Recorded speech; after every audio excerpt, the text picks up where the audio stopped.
Welcome to Pagan Coffee Talk. If you enjoy our content, please consider donating and following our socials. Now, here are your hosts, Lady Alba and Lord Knight. Well, hello, Lord Lugh. How are you today? I'm doing great. Hope you are. I'm doing fine. I'm so glad to have you on here. I would like you to tell your history through craft. Okay, well, that's going to be a mouthful.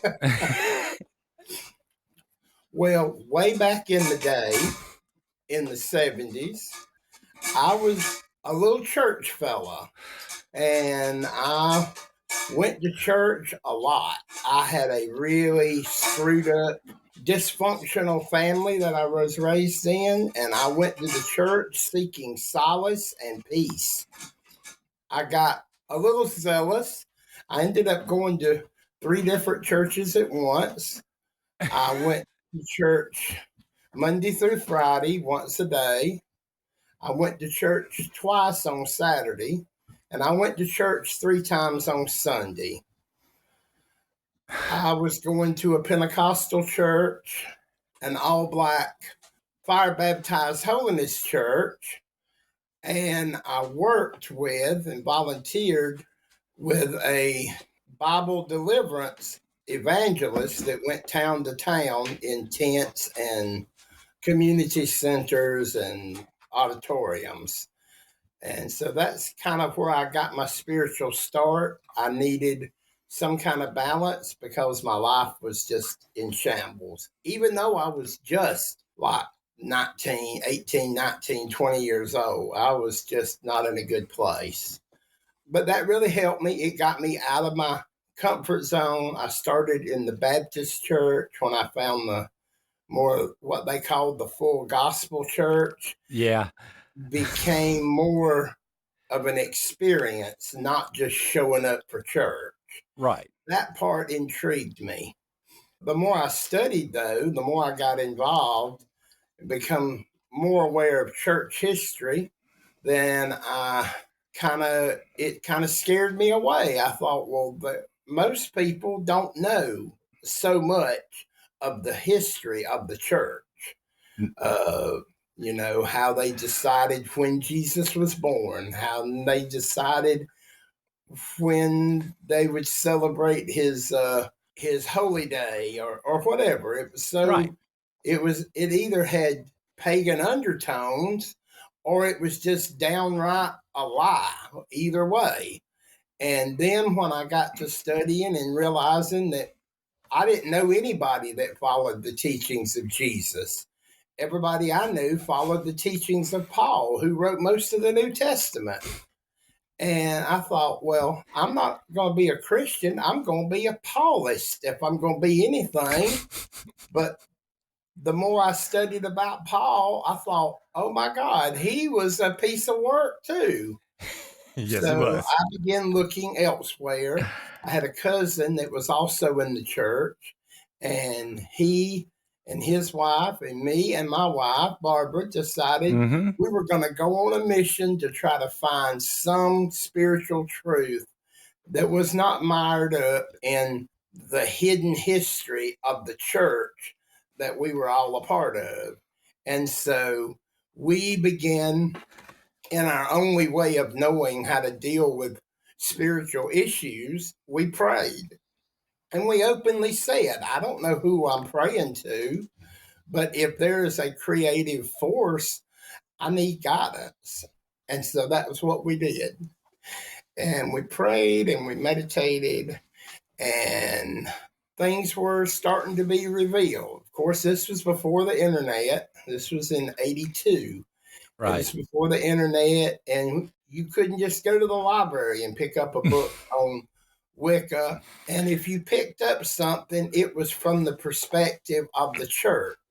Yes. And you couldn't hardly find anything even in the stores other than like tarot and astrology, stuff that was older practices, but not religion based.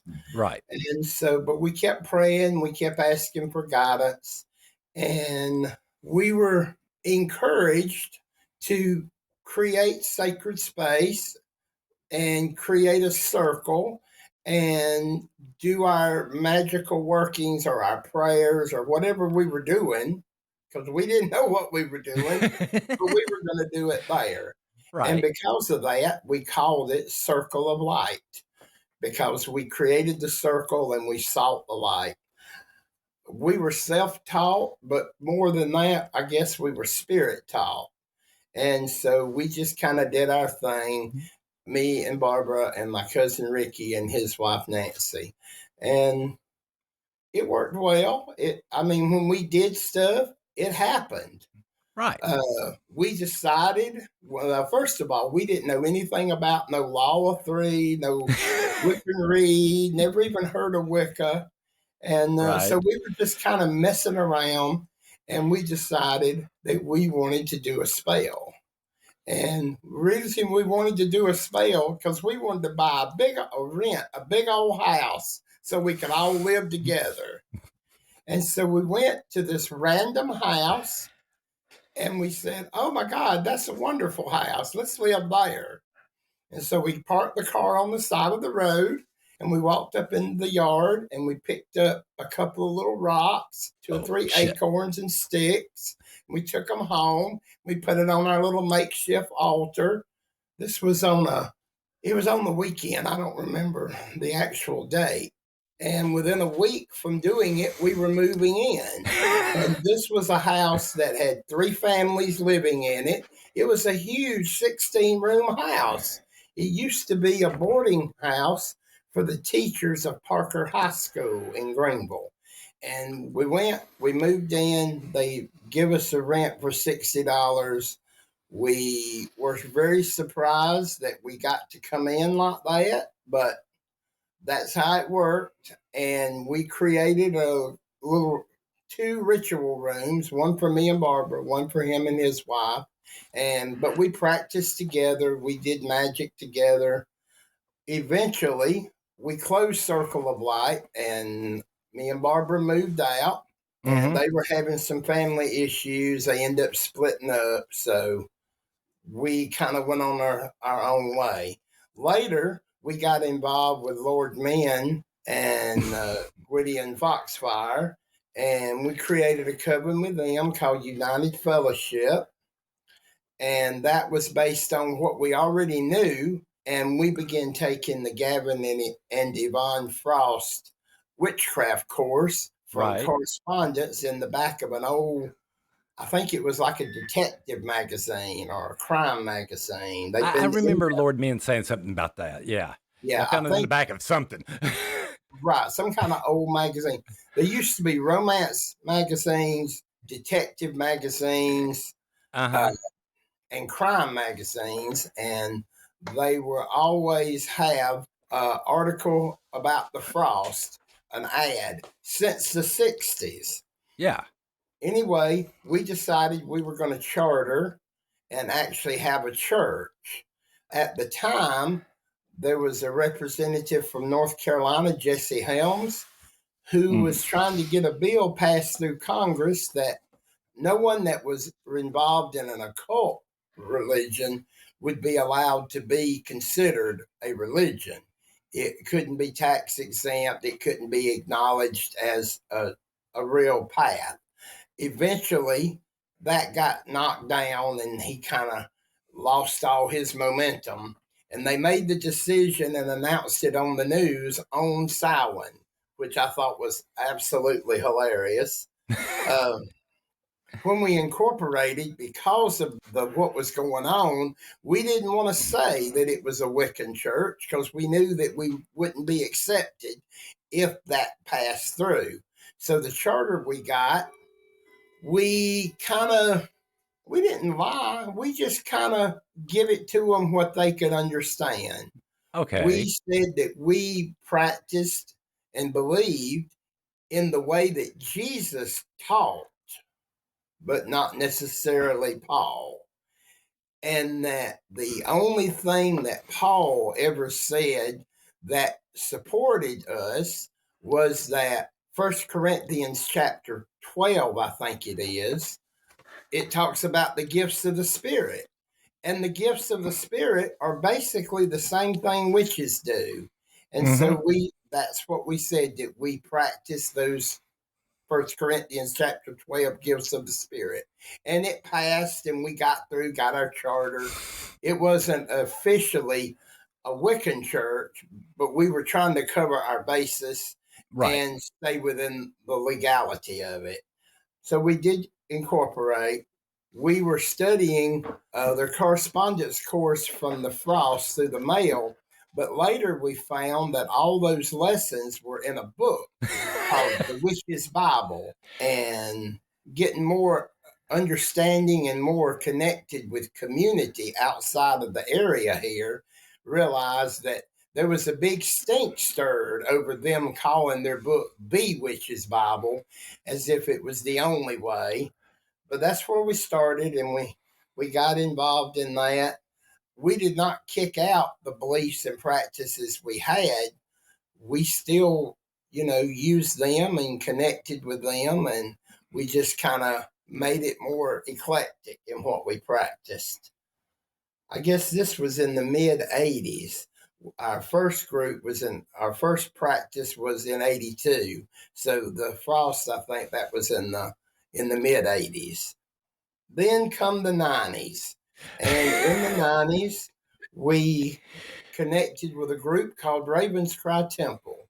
And it was meeting at a local First Greenville's only and First Pagan bookstore at that time, Rainbows and Moonbeams.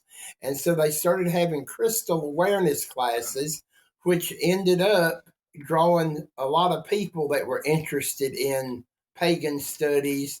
And the leader of the group at that time decided he would start having coven meetings or coven classes or whatever. And when he did, he invited us to come, and we did, and it was okay, but it was kind of confusing. First of all, we had never heard of Wicca. We had never heard of British traditionalist Wicca, and so it was a whole new ball of wax. But the person who was supposed to be teaching it didn't know any magic at all, but they could write a ritual, beautiful ritual. So we tried to incorporate that ritualization into what we were already doing. He wanted to have mass initiations where you invite everybody you know, and you'd invite everybody, and you would initiate everybody. And I went to an event one night, and he had like close to 60 people there to be initiated, people he didn't even know. And I told my wife, I said, I'm not going in there. So I took my happy ass home. And so later he asked why we didn't go, and I told him, and he said, well, we can do y'all separate and it'll be different. And I said, well, okay, let's do that. All so right. We had ours at the next full moon, and it was at a natural spring inside the spring house called Chick Springs in Greenville off Wade Hampton Boulevard. And when we were in there, everybody was arming, and in the background, we could hear singing throughout the initiation. And so somebody went outside the house to look and see if there was any, and there wasn't. And it was not even a house. It was like a mound that was big enough for you to walk into and stand up, but just barely overhead. And then there were some benches or whatever to sit down, and the well was in the middle. And so that's where we got our initiation, and we began to work our way up. There were people who got disillusioned in the way the group was run, and everybody left the group. Okay. Including myself. After a couple of months, he contacted us again, and he wanted to talk about all of that, why it didn't work and all that. And I said, well, I don't know. I couldn't tell you other than, and then I gave him my critiques. And then after a couple of months, he said, can we go through getting your initiations up, and I will turn the coven over to you? And I said, well, I didn't really want to run it, but okay. And so that's what happened. And we did, and we stayed, and we went through the ranks and got initiated up to our third. And then we became the priest and priestess of the group. Eventually, due to some irresponsible behavior, he ended up not remaining in the group. And so he went on his merry way. We decided that since now there wasn't a question about the legality of occult religions, so we thought, well, we'll go through this again. We will go ahead and charter as a Wiccan organization. So in 90, I think it was 90 or 91, we chartered as the first Wiccan temple and seminary in South Carolina. We did the paperwork on a Thursday or Friday night and blessed it and mailed it on whatever night that was, Thursday or Friday night. Monday in the mail was our charter. It had to go to Columbia, get checked, get approved, and sent back. And it was back on Monday. I do not know how that works. Time, space was out the window. So once we became an actual church, then, well, first of all, I would like to say I have never been in the broom closet. When I first started doing this, I just did it and just didn't worry about it. And we started having public ritual in my backyard in a neighborhood that had no fence, had no trees, had no blockage. You could see my yard from 3 streets, and the neighbors were not so thrilled. First of all, it was a mixed race neighborhood. And when they saw a bunch of white people in white robes, it really unnerved neighbors. So then we started trying to incorporate colors into our robes so that we wouldn't have a riot on the street over something that nobody understood what was going on. So that's when our very first open public ritual, we had not even got the circle cast and the cops showed up. So I thought, oh boy, this is going to be fun. So luckily, I had my charter on the altar, and I just walked to the front yard with the charter. And I said, could I help you? And he said, well, we got some calls. And I said, well, maybe this will clear it up. And I handed him the charter, and he read it, and he said, oh. And he just got back in the car and left. And I thought, well, that wasn't quite so hard, as hard as I thought it would be. But if I had not had it, I'm sure that could have not been so wonderful. But at that time, Greenville City and Greenville County both had an occult investigator. And I lived in the county, but I was what they call city annex. It was like the end of the street that I was on. One end was city, one end was county. So they both contacted us. They were interested in knowing more. So they came out and asked questions. They asked, could they come to a ritual? And we said, yeah. They asked, could they video the ritual and show it to their dispatchers and their officers? And we said, yeah. And then they asked for representatives of the temple to come to the law enforcement center and do a presentation. And so we said, yeah. From that point on, they supported us in everything we did. When the neighbors called and said, they're doing this, they're doing that, the neighbors would get a lecture on Wicca. If they called back a second time, the police did come out to their house and give them on Wicca. So the neighbors just gave up on it. I love and it. after they thought they'd done all they could do, I said, okay, now we can put up a privacy fence and plant some trees, but I didn't want to make it look like we were hiding. then Right. they'd think we had something to hide for. So we had bigger and more elaborate rituals and crowds, 60, 80, 100 people. It just kind of got crazy. But it was the only place around that was doing open public rituals, and we were doing it for all the Sabbaths. So the police got involved. They were supportive. And then I got a call from Greenville News, and they wanted to send somebody out to interview about the coven. And I thought, oh, Lord. The hair on the back of my neck goes up. I'm like, ooh, this is kind of scary. But I said, okay, all right. And the more I got to talking to the guy, I found out that he was Buddhist.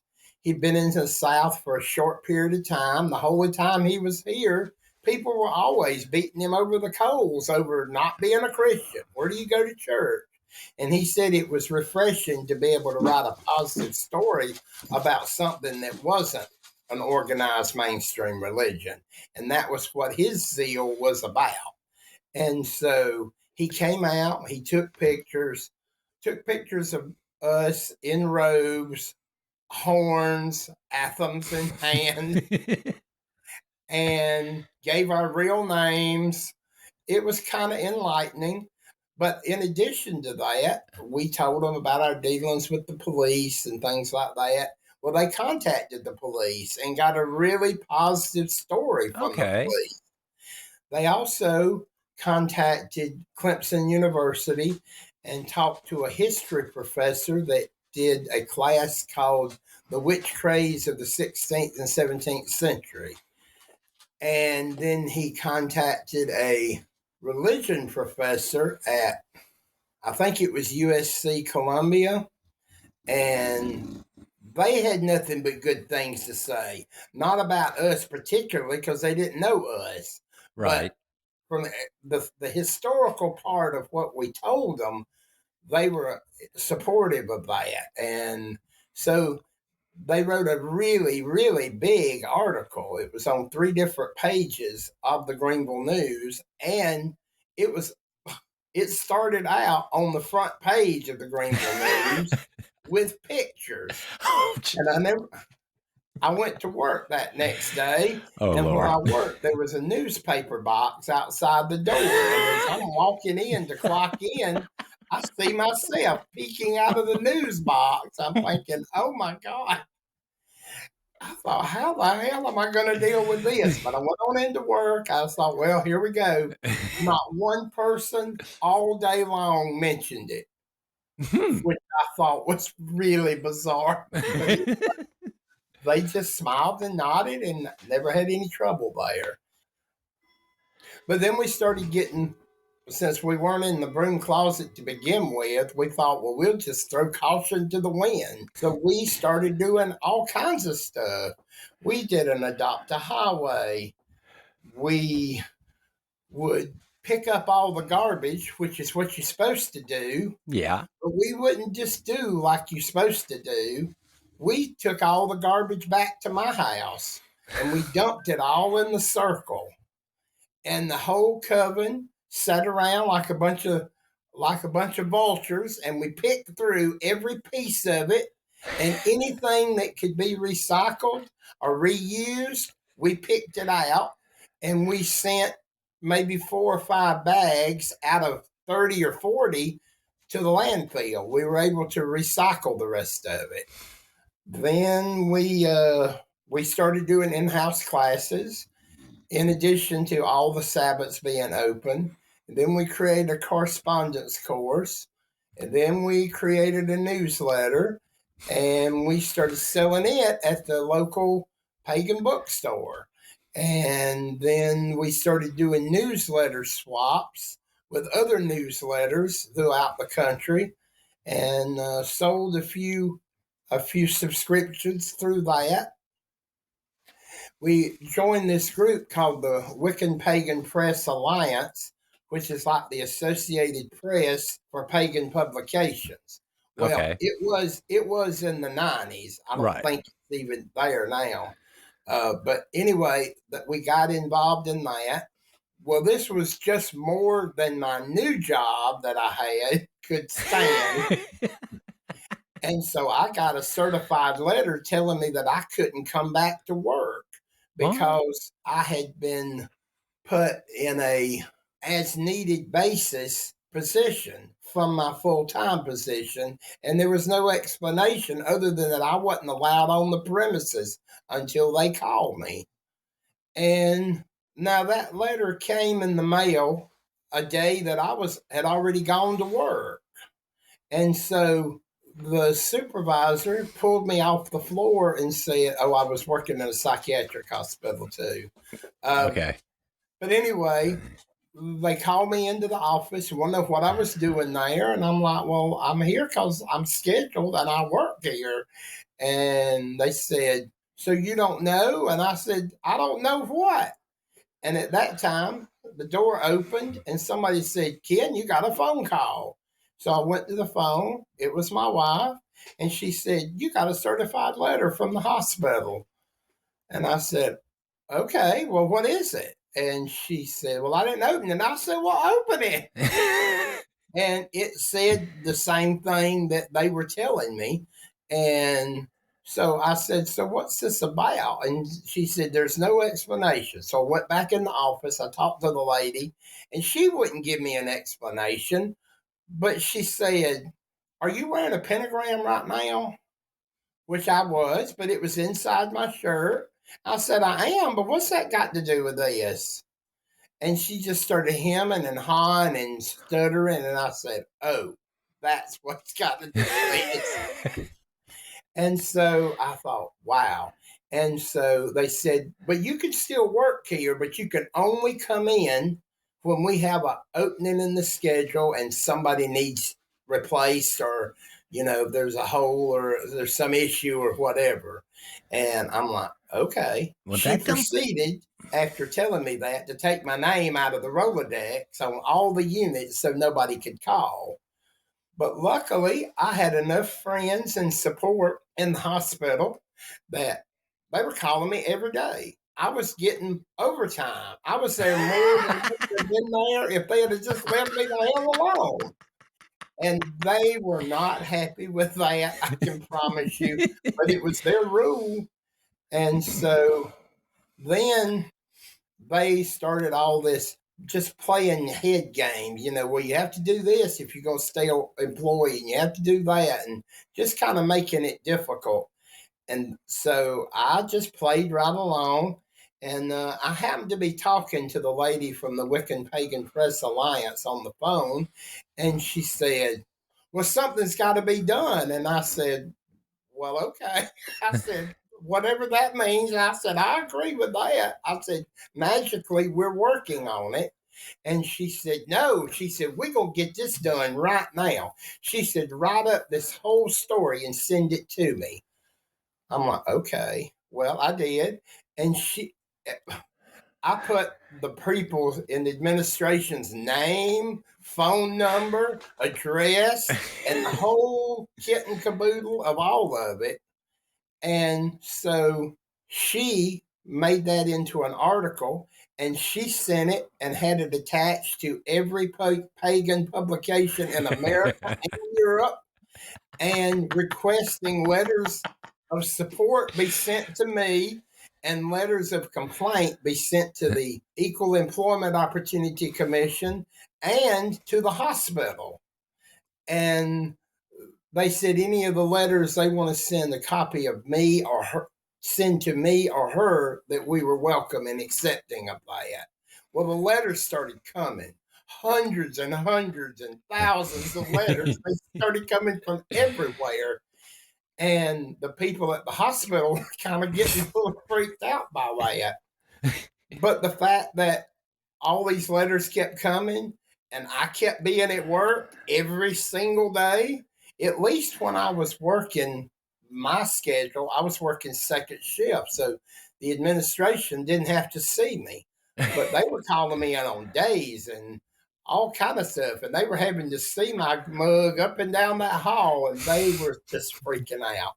So there were some issues at the hospital, and they were possibly losing some accreditation from some other bad business decisions they were making.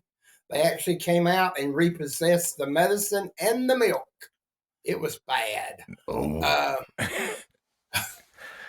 So in the midst of that, I got a call and they said, we've seen the error of our ways and we're going to let you come back to work. And I said, oh, really? But they were going to take me off of the adolescent unit because I was such a terrible influence, in their words. And they were going to let me work on the adult unit. Well, on the adult unit is where all the stink was being stirred.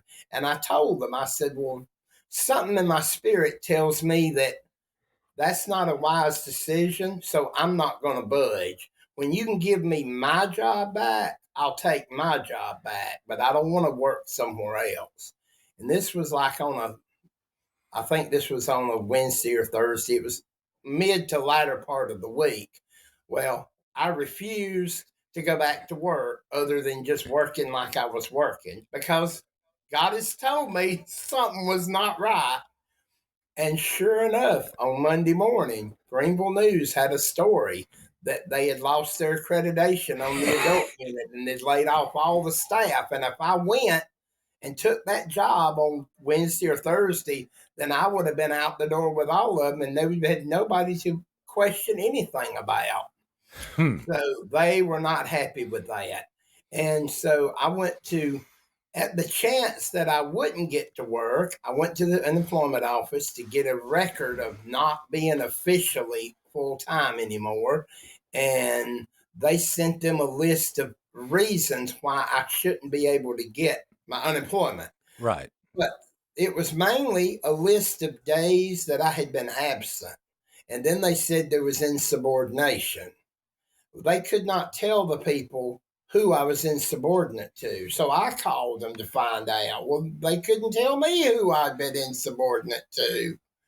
And so when they told me that list of days, I told the lady, I said, can I have a list of that, a copy of that? And she gave it to me. And I said, and in return, I'm going to give you a list of the reasons why they told me that I couldn't come back. Well, there was a list of days, but it was a different list of days. And there was a couple of other things I don't remember right off the top of my head. That's a long time ago. But anyway, that they couldn't prove, and it was just crap.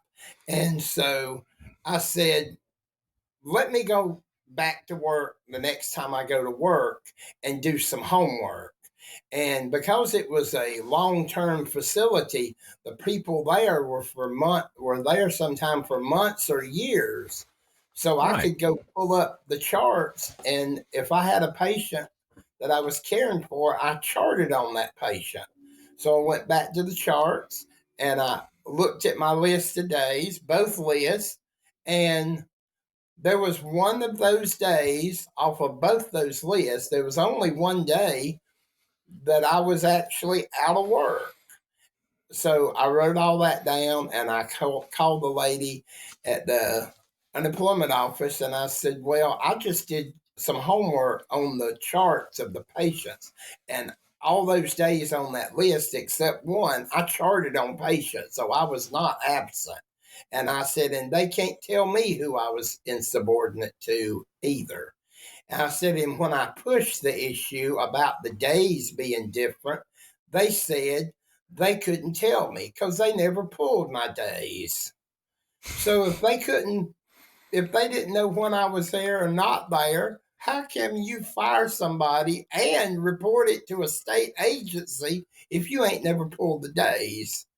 So of course, I got approved, but of course, I never had to use it because I was up there every day. And so I would have to tell them, I can't come every day. I can't come 2 or 3 shifts a day. There was a couple of times that I worked first shift, second shift, third shift, first shift, half of second shift, without going home, without leaving, without clocking out. Took a 4-hour break and got back up and worked night shift. And they didn't have a problem with that. And I know that's illegal. Yeah. But they were all well and good with it because it suited their need, and they didn't have to officially have me on the books. So then, after getting all those letters, I decided to go to the Equal Employment Opportunity Commission and dump all this information on them.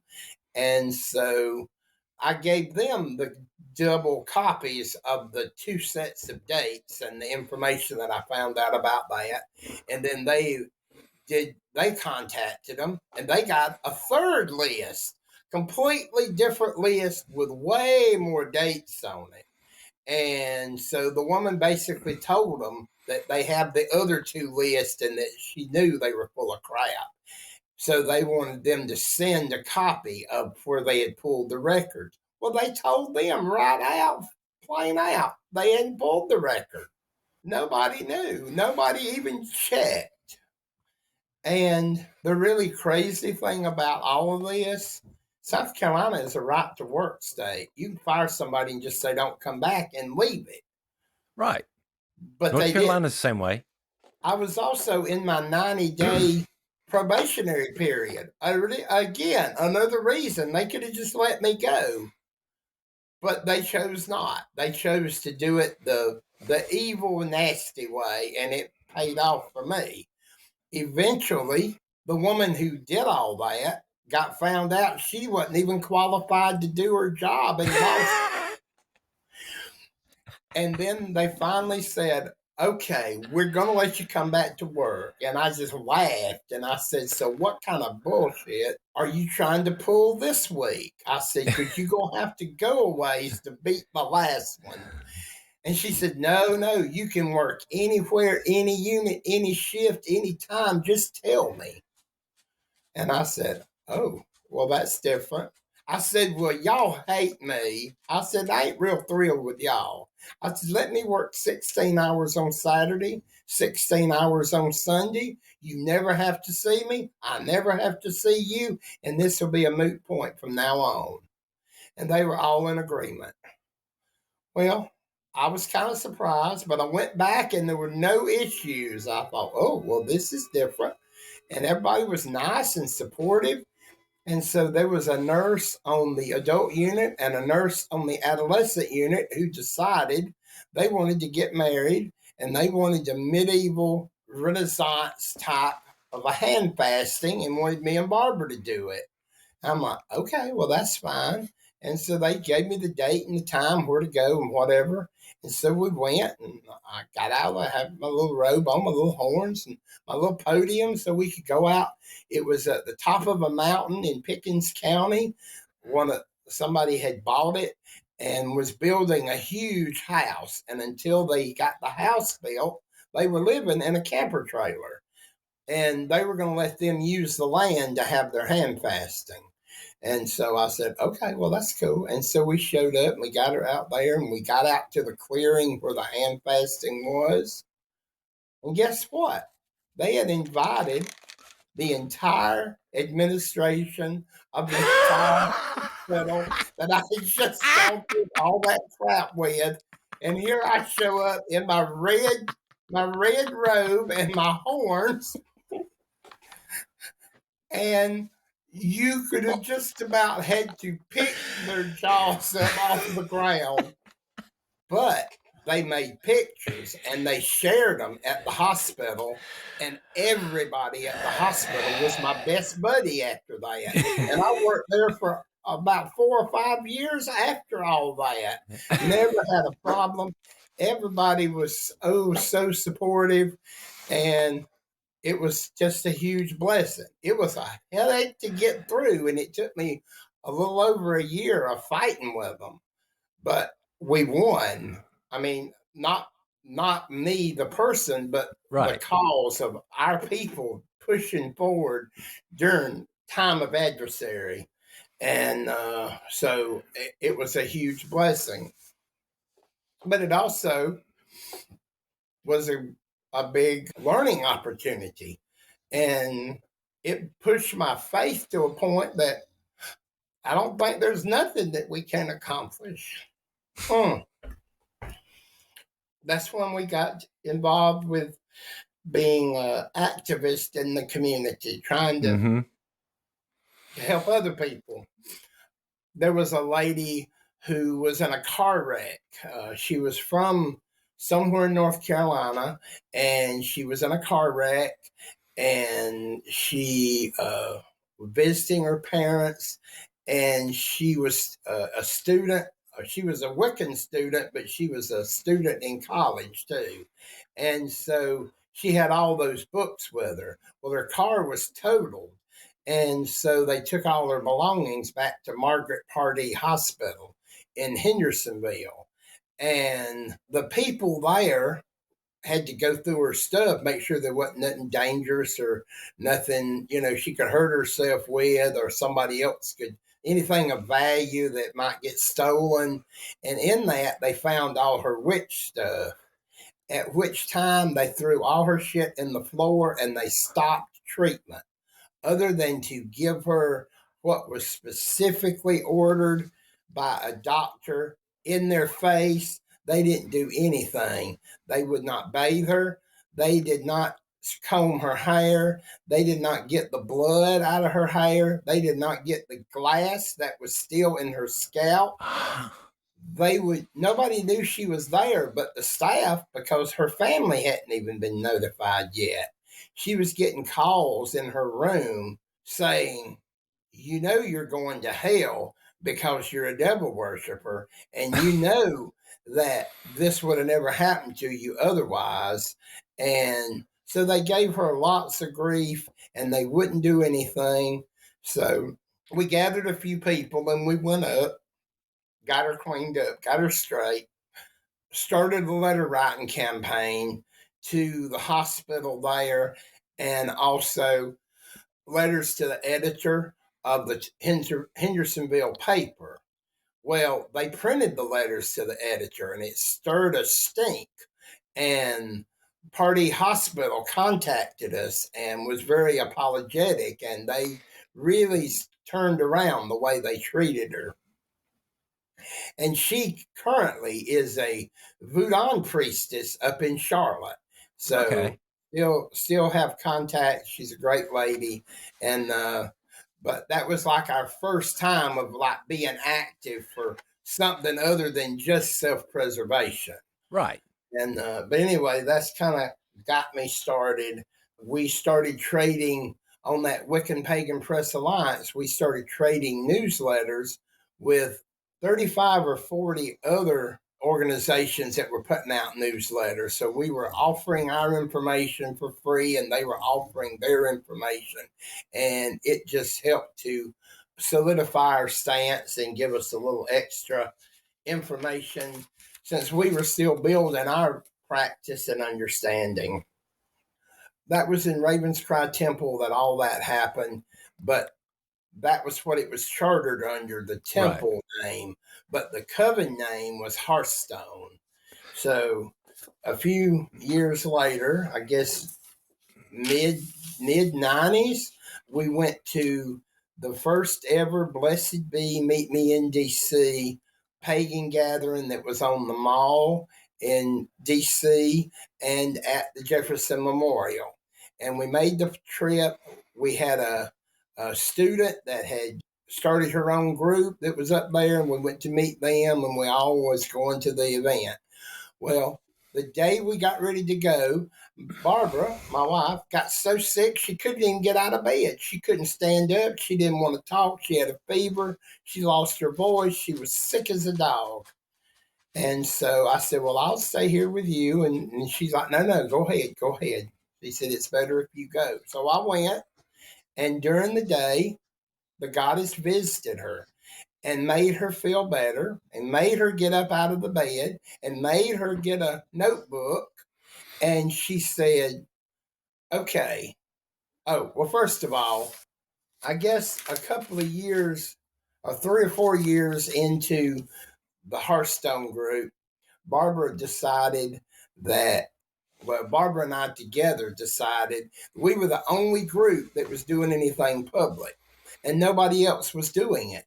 And so everybody who wanted to be a student, or everybody who wanted to come to a ritual, they kept showing up at our house. It was more than we could do. And so we decided if we shut down the coven completely, they'll have to sink or swim. And so that's what we did, and that's what they did. And that's what we left it as. And so we went to this event with one of our people's groups. Yeah. And but anyway, she was woke up. She was made to feel better. She was made to write this long page. I mean, probably 20 or 30 pages. She just wrote and wrote and wrote the whole day while we were gone. And it was going to be a change in the way we practice, a change in the name of the group, a change in, well, we had always done our Sabbats and Esbats like most people do. Right. And then, so in the Revelation, she was told that we do moon rituals for a lunar connection and the solstice and equinoxes for solar connection, and the others are for agricultural or earth connection.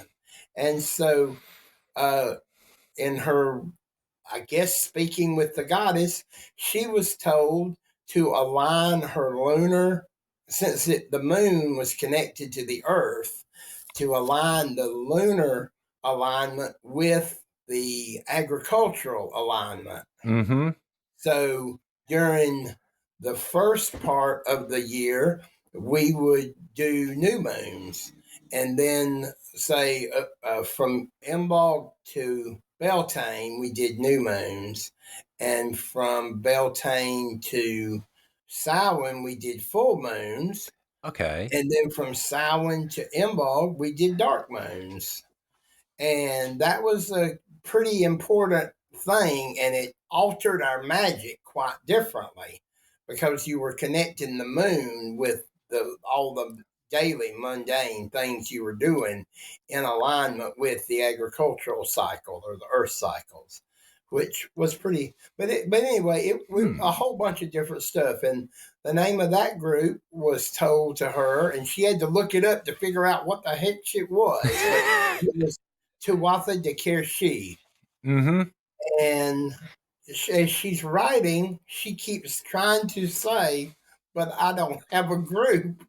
We don't have a coven. I don't know why we're doing this. And Goddess told her, you just get it ready because the students will be there in the spring and you have to be ready.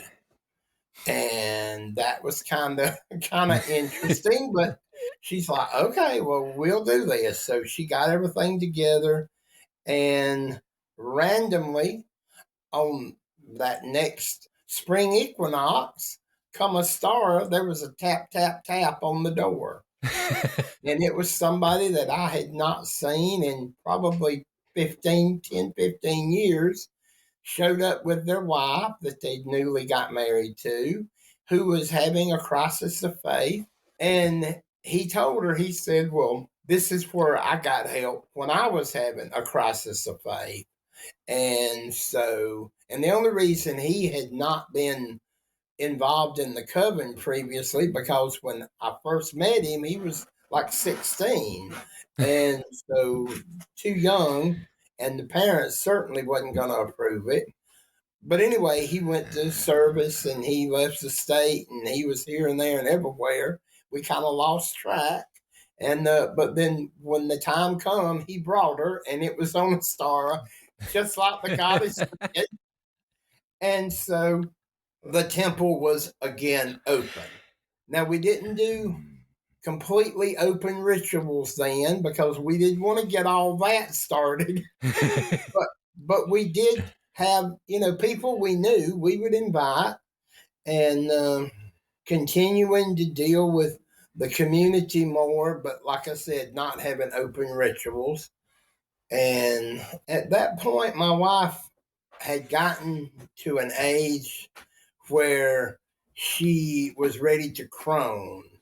And her belief had always been that when you crone, you still can teach, you still can offer your services, but you are not a mother, you are not in that role anymore. So she said that she wanted to step down as priestess. She would only be like a resource person, support person, that kind of thing. And we left the members to do whatever they wanted to do, either continue the coven or practice individually or whatever, which gave us a little bit more time to do other things. And so, again, we began dabbling in other community projects and stuff. There was a Pagan Pride Day that had been run by several different groups over the years, several different incarnations of PPD. And we would go and we would volunteer and do things. And, she'd teach a class, or, we would help gather information packages to make for every person that came, or just different things that we would do. And so we did that. And then a lot of volunteer work. And then in 2010, Barbara passed. And at the time, we weren't involved in any organization. There wasn't a current PPD going at that time.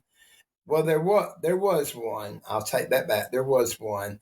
But the person that was doing it was very shady, and there was a lot of question about it. And she ended up shutting it down, absconding with the money, absconding with the vendor list.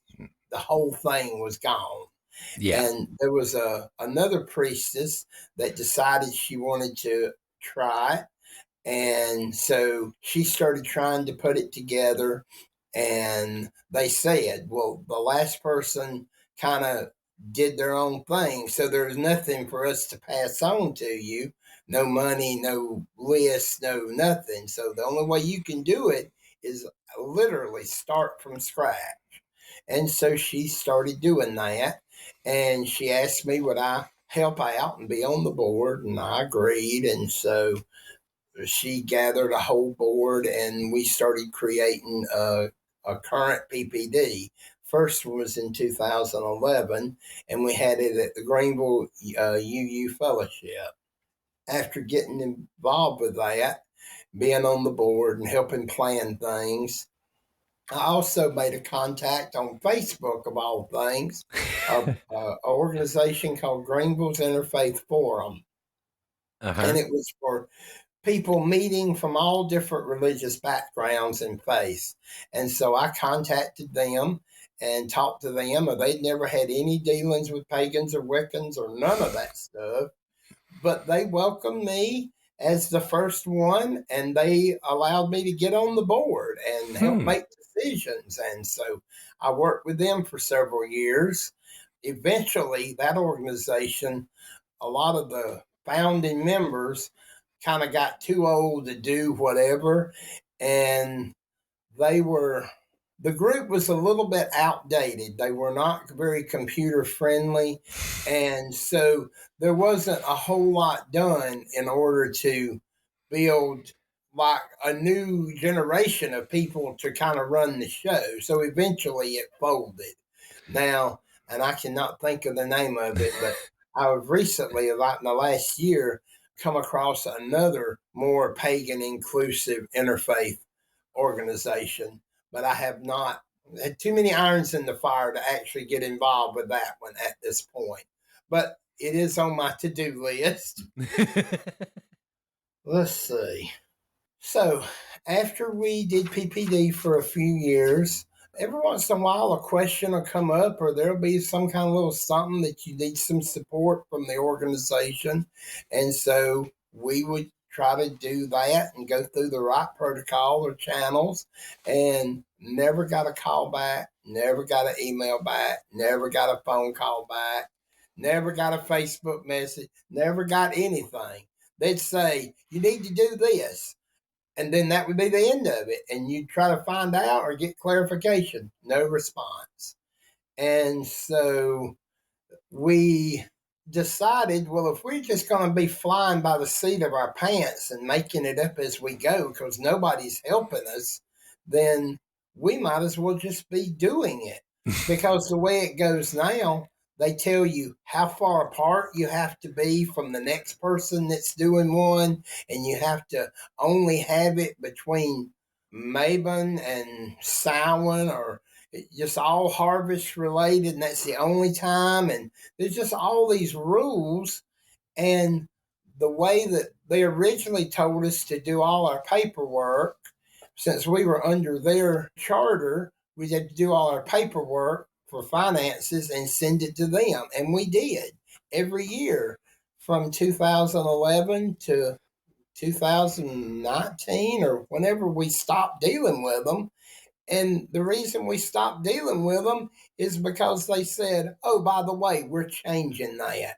We're not going to handle that anymore. You're going to have to do your own. So I said, okay. And then I read further down. Then they said, retroactive to day one, you have 30 days. I'm like, wait, what? So they had all my records, and they weren't going to do anything with them. And they wanted me to figure it out. And so the board sat down and decided maybe we ought to just get our own charter and do our own thing, and have something that if we're going to be crawled on the carpet over, it's going to be because we made the decision, not because somebody said do it, and then you do it, and then they wouldn't contact you back. Because when it all happened, I contacted them, and the lady who was doing the group contacted them, and nobody would get back with us. They wouldn't give us no explanation. I couldn't get no information about getting my paperwork back. I couldn't do nothing. Nobody would tell me nothing. And so we just decided we'd start, and that's where we come up with Carolina Pagans with a Purpose. Because also you have to answer to them where you can pull board members or different things from according to the original agreement. But now we thought, well, why don't we just make it more inclusive, and rather than just say South Carolina Upstate Pagan Pride Day, let's make it Carolina Pagans with a Purpose. Well, I didn't come up with that by myself. A group of us threw out ideas, but it's something that would be more inclusive, since we had a lot of friends and people we knew in North Carolina that also were involved, and people that wanted to help, and people that we wanted their help. And so we thought, well, we'll just be more inclusive. And if we're going to stand on it, we'll stand on it alone. And so that's what we did. And we kind of broke ties with PPD. I don't have any ill feelings about them. I learned a lot going through all that. And so now we're kind of doing it on our own. And so that's one thing. And in the process of all that, Lady Crow Moon, and well, first of all, when my wife passed, we had been building a rock pile for about 3 years, because when we moved from our old house in 2016 to our 2006 to our new house, we left a huge stone circle, and way too much to move. And also we were going to allow covenanters to still live in the house. Okay. And so we came here, and I decided that I was going to have a circle built here, if for no other reason, just so Barbara would have a circle, because that was her meditated thing. She would go to the circle and walk the circle, sometimes for hours, as her meditation. And so we started gathering. So every time we'd have a dinner party or a birthday party or any kind of anything here, I would tell everybody that you have to bring at least one rock, because we're going to build a circle. And for 3 years, we gathered rocks. And so we set a date that on October 3rd of 2010, we were going to all gather and build the circle. Huge stack of rocks. And people were still bringing them. And so on October 1st, Barbara died unexpectedly. Mm-hmm. And on the 3rd, it was difficult, but the plan had been set, and we built that circle. And there was lots of weeping and wailing and gnashing of teeth and crying and snotting, and just, it was a mess for almost everybody there. The energy was so skewed that we had two people with compasses trying to figure out where the points were.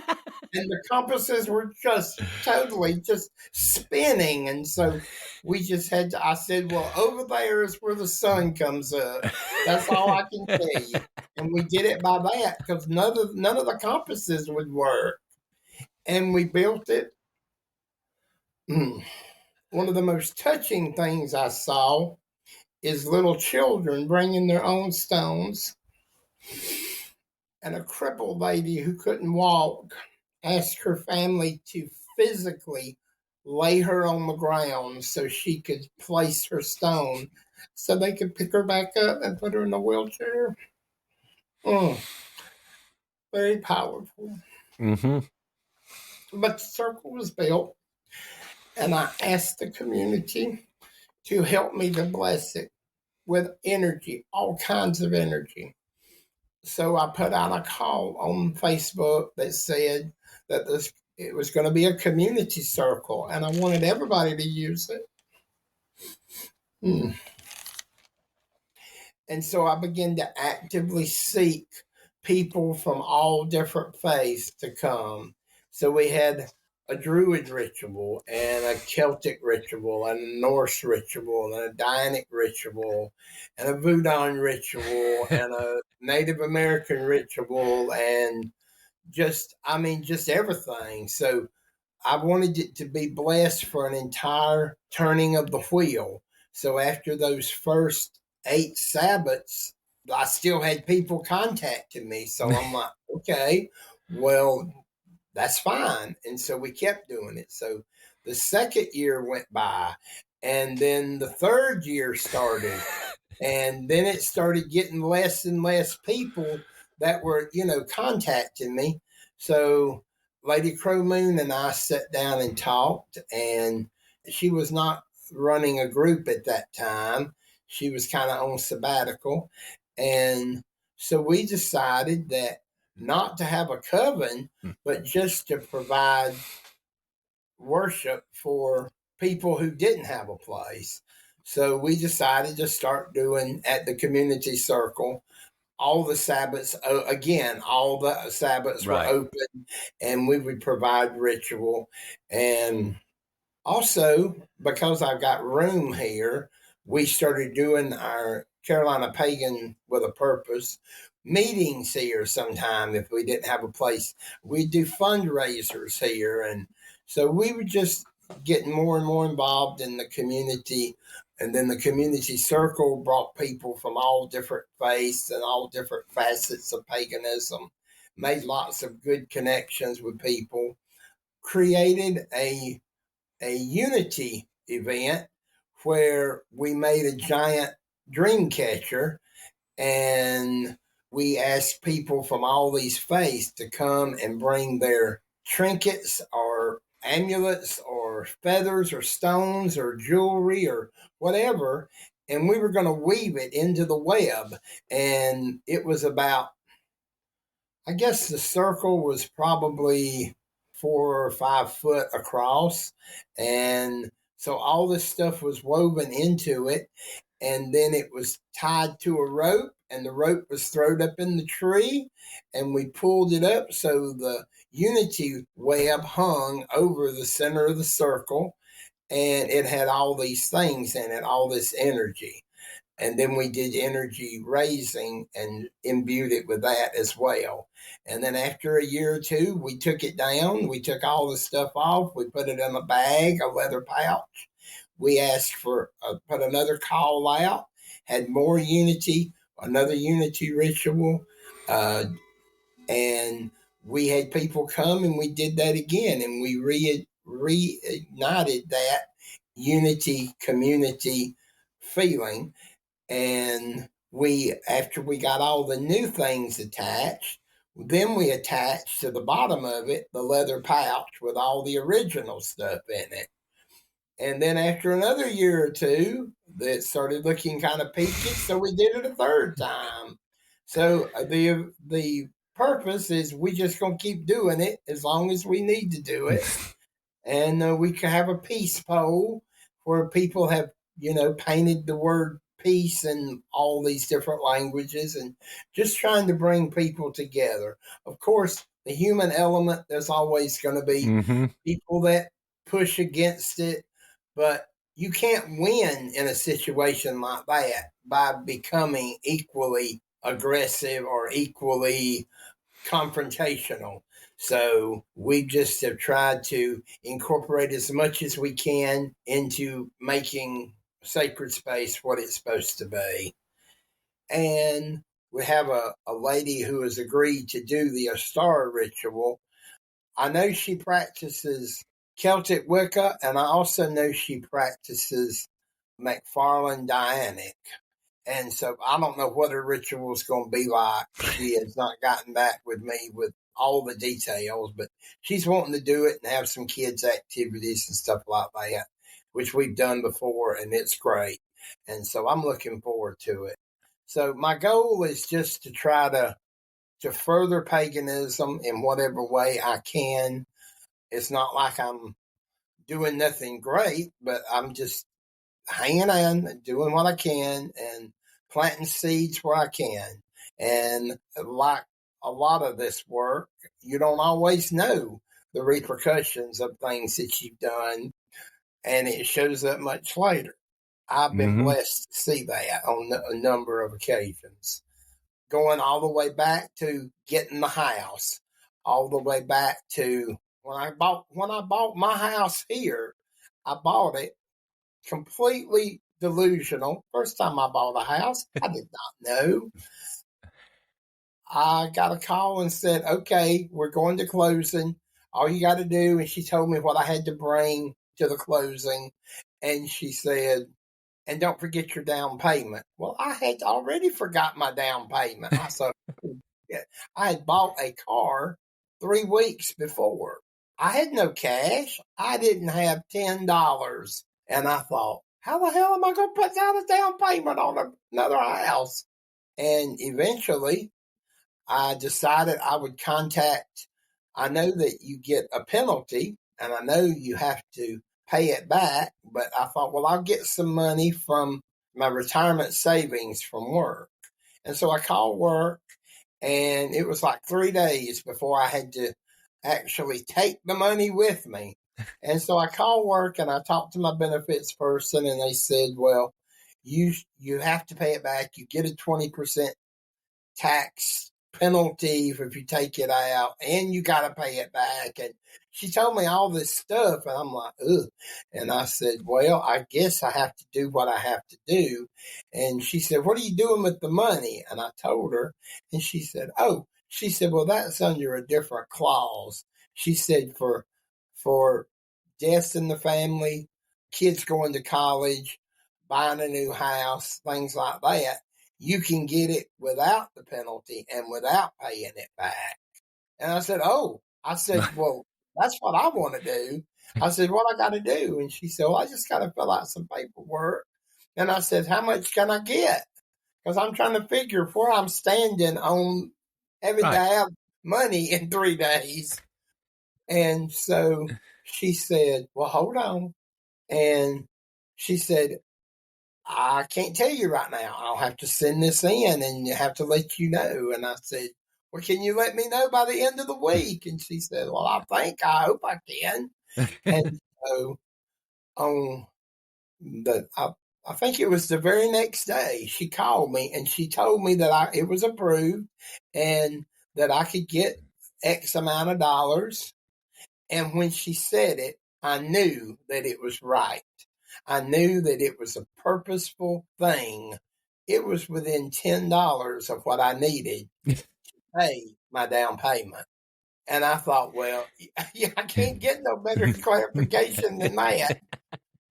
But again, it put me to a place where I don't believe there's nothing that can't be done.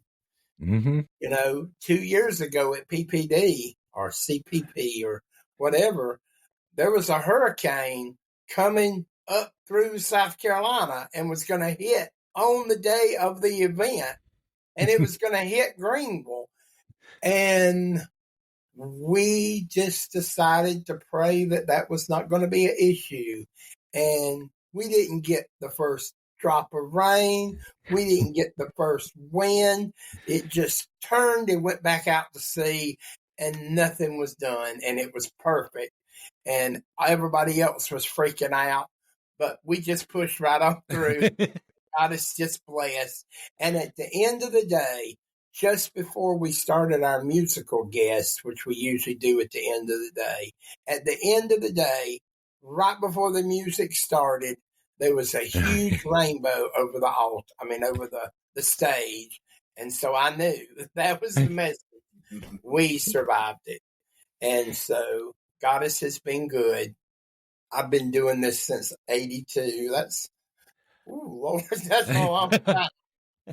But it's been a blessing. Not always easy, but it's been a blessing. And I've gained so much spiritually, emotionally, and through my friendships. I appreciate you talking with me. And oh no, I appreciate you coming on. I'm so scared that this history I was raised on is going to be lost. Yes, so I want to get it somewhere where, like, this is what we did. These are the people who taught me, and the things that y'all taught me, I couldn't put a price tag on them. Well, I've always appreciated the connection that we've all had, and Lord Man for helping to facilitate that, and it's just been a huge blessing all the way around. It has, and trust me, most important people in your life. Sometimes you don't even know why. Nope. But there they are, right when you need them. Again, Lord Lugh, thank you for being here today. Thank you. I appreciate it. I appreciate you taking the time and talking with me. Thanks for listening. Join us next week for another episode. Pagan Coffee Talk is brought to you by Life Temple and Seminary. Please visit us at lifetempleseminary.org for more information, as well as links to our social media: Facebook, Discord, Twitter, YouTube, and Reddit. We travel down this trodden path, a maze of stone and mire. Just hold my hand as we pass by a sea of blazing pyres. And so it is the end of our days, so walk with me till morning breaks. And so it is the end of our days, so walk with me till morning